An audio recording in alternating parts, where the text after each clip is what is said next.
ہمارا تیسرا سبق ہے. تیسرے سبق کا عنوان ہے مرزا محمد سعید. یہ سبق اصل میں ایک خاکہ ہے.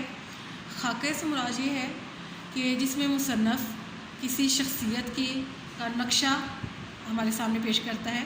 وہ نقشہ اس کی ظاہری عادات و اطوار، اس کی خوبیاں اور اس کا ظاہری حلیہ بھی ہو سکتا ہے. اس کو ہم خاکہ کہتے ہیں.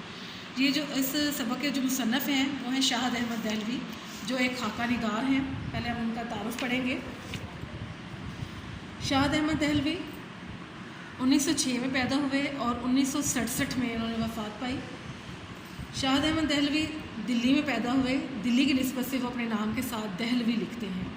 وہ ڈپٹی نذیر احمد دہلوی کے پوتے ہیں اور مولوی بشیر الدین احمد کے فرزند یعنی ان کے بیٹے تھے.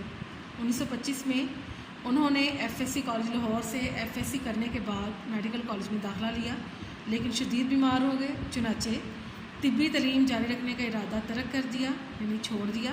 بعد ازاں دلی سے انگریزی ادبیات میں بی اے آنرس کیا. ایم اے فارسی کا امتحان بھی پاس کیا. قیام پاکستان کے بعد شاہد احمد دہلوی کراچی منتقل ہو گئے اور تصنیف و تالیف کے ساتھ ساتھ انہوں نے انگریزی ادب سے تراجم کا سلسلہ بھی جاری رکھا. تصنیف و تالیف کیسے کہتے ہیں؟ تصنیف ہوتا ہے کسی کتاب کو لکھنا. کتاب لکھنے والے کو مصنف کہتے ہیں اور جو کتاب لکھی جاتی ہے اس کو تصنیف کہتے ہیں. تالیف یعنی دوسرے مصنفین کی لکھی ہوئی کتاب کو ترتیب دینا یا مختلف کتابوں میں سے مواد لے کر ان کی ترتیب دینا، ان کو تالیف کہتے ہیں. تعریف کرنے والا مؤلف کہلاتا ہے. کتاب لکھنے والا مصنف اور کتاب کی تالیف کرنے والا مؤلف کہلاتا ہے. انہوں نے انگریزی ادب سے یعنی انگریزی لٹریچر کا ترجمہ بھی کیا. پاکستان رائٹرز گلڈ یہ ایک تنظیم ہے، ان کی تشکیل میں نمایاں خدمات انجام دی. 1963 میں انہیں مجموعی ادبی خدمات کی بنا پر تمغہ برائے حسن کارکردگی سے نوازا گیا. شاہد احمد دہلوی زبان و بیان پر مکمل عبور رکھتے تھے. ان کی زبان آسان اور عام فہم ہے. وہ موسیقار بھی تھے لیکن اردو ادب ہی ان کی پہچان ہے. ڈاکٹر جمیل جالبی کے مشورے پر، ڈاکٹر جمیل جالبی ایک نقاد ہیں، انہوں نے بہت سی کتابیں لکھی. ان کے مشورے پر انہوں نے خاکہ نگاری شروع کی. خاکہ نگاری جیسا میں نے آپ کو پہلے بتایا ہے، خاکہ نگاری ہوتا ہے کہ کسی شخصیت کی ظاہری خوبیوں کا نقشہ تیار کرنا، نقشہ کھینچنا، اس طریقے سے اس کی پوری کی پوری شخصیت ہمارے سامنے عیاں ہو جائے اور اس کی عادات و اطوار، اس کا حلیہ، یہ ساری چیزیں خاکہ نگاری میں آتی ہیں. ان کے جو خاکوں کی کتاب ہے اس کا نام ہے گنجینہ گوہر، جس میں سے یہ ایک سبق ہمارا لیا گیا ہے وہ گنجینہ گوہر میں سے لیا گیا ہے. ایک اور ان کی خاکوں کی کتاب ہے بزم خوش نفساں. ان کے علاوہ ان کی تصانیف میں تصانیف یعنی تصنیف کی جمع اجڑا دیار، دلی کی بپتا اور دھان کے کھیت شامل ہیں. ان کتابوں کے ان مجموعوں کے نام آپ نے یاد کرنے ہیں اور ان کے حوالے سے جتنی بھی یہ معلومات ہے، تعارف ہے، یہ اپنے اچھی طرح سے یاد کرنا ہے. یہ ہمارے ایم سی کیوز میں اور شارٹ کوسچنز میں ہمارے کام آئے گا.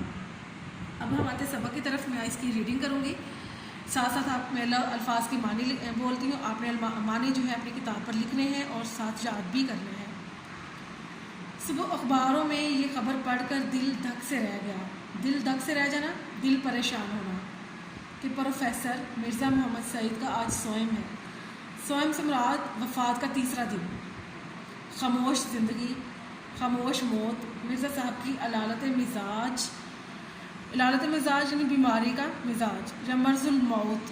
مرض الموت سے مراد یعنی موت کا مرض، ایسا مرض جسے موت لاحق ہو جائے، جسے موت واقعہ ہو جائے. مرض الموت کی اطلاع اس سے پہلے کہیں سے نہیں ملی.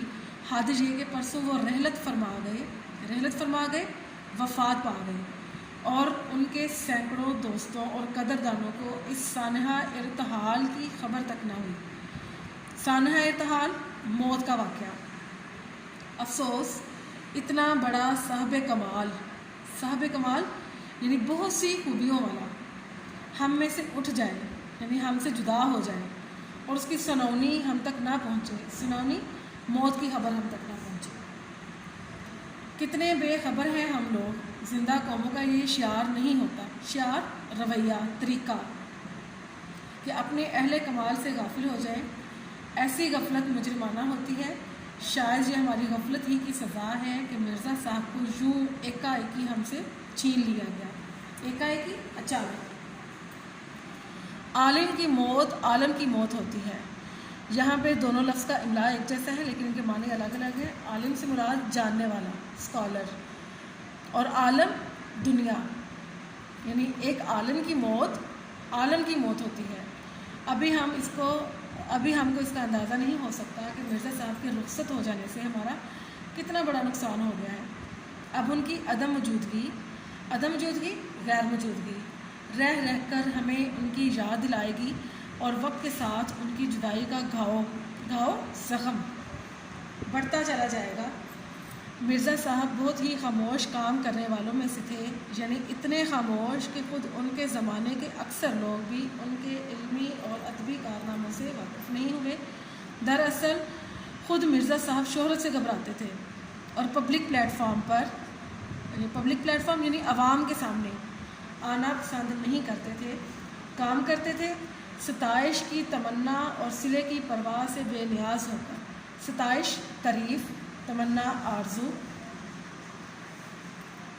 اپنی تسکین کے لیے کام کرتے تھے، اس لیے کہ انہیں کام کرنا ہوتا تھا۔ فرمائشی کام انہوں نے ساری عمر نہیں کیے۔ انہوں نے اب سے 55 سال پہلے سر عبدالقادر کے رسالے مخزن میں مضامین لکھے۔ سر عبدالقادر اس وقت علامہ اقبال کے بہت گہرے دوست تھے۔ انہوں نے ایک رسالہ جاری کیا مخزن، اس میں مضامین لکھے، مگر شیخ صاحب کی فرمائش پر نہیں، بلکہ جب خود ان کا جی لکھنے کو چاہا۔